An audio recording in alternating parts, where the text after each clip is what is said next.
Pensées de la nuit. Catherine de Hueck écrit dans la préface au psaume d'un pêcheur d'Eddie Doherty: « C'était un reporter célèbre, mais je ne le savais pas quand il entra dans la boutique qui nous servait de bibliothèque à Harlem. Je découvris qu'il était le reporter le mieux payé d'Amérique. Il faisait partie du personnel de Liberty. Il avait écrit pour Hollywood. Il avait été correspondant de guerre en Angleterre et plus tard, il avait écrit pour le Chicago Sun. J'appris également qu'il connaissait tous les gens d'importance et beaucoup d'autres apparemment sans importance, mais qui, à la vérité, en avaient beaucoup. Oui, c'était un homme très intéressant. Le jour vint où il me demanda de l'épouser, et bien après avoir dit non pendant 2 ans, le jour vint où je dis oui. Voici une autre page des psaumes d'un pêcheur d'Eddie Doherty. Père bien-aimé, vous qui dispensez éternellement la vie éternelle, il y a très longtemps, votre poète Henry Longfellow écrivit ce vers bien connu: « La volonté d'un garçon est celle du vent, et les pensées de la jeunesse sont de longues pensées. » Il est vrai que ma volonté, comme le vent, changeait souvent quand je grandissais, mais les vents dominants venaient tout droit de la presse et m'ont poussé fortement et invinciblement dans le tourbillon de la vie d'un journaliste.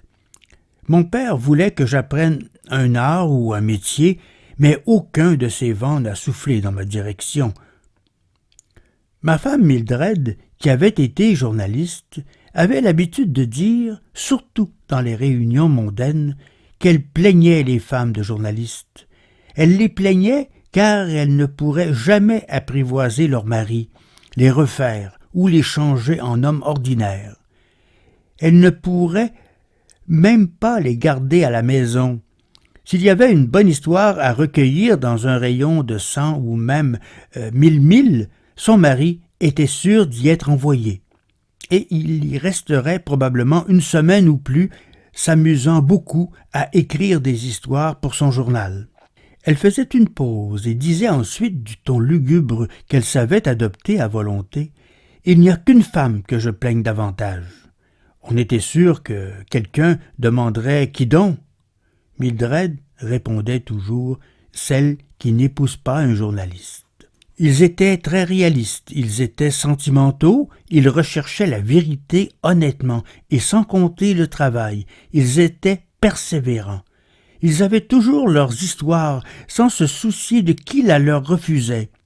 Combattre la mairie, ils le faisaient tous les jours. Personne ne les dominait, personne ne les trompait, personne ne les achetait.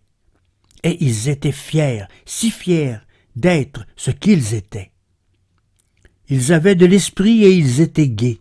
Ils avaient des talents multiples. Ils étaient artistes, musiciens, athlètes, philosophes, critiques.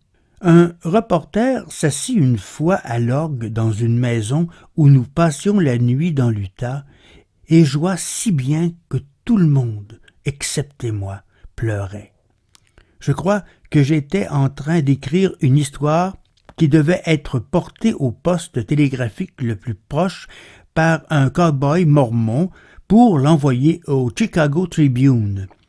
Nous faisions la chasse à Old Chief Posey, à ce moment-là, un Indien accusé de meurtre. Ils étaient tous des sceptiques, des hommes avertis. Ils sondaient les cœurs, aussi bien que les esprits, toujours aux aguets, pour déceler les motifs cachés, toujours en alerte, pour découvrir une faiblesse ou une faute, ou une blessure qui dévoilerait la vérité emprisonnée. Mais quand ils donnaient leur amitié à quelqu'un, c'était pour la vie.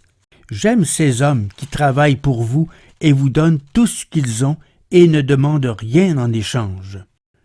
La volonté d'un garçon est celle du vent, mais la mienne n'appartient qu'à vous. Vous avez entendu ce soir un autre texte d'Eddie Doherty tiré de son livre « Psaume d'un pêcheur ». Choix des textes, lecteur, montage et réalisation, Carole Gagnon. C'était une production de Hameau Découvert à Québec.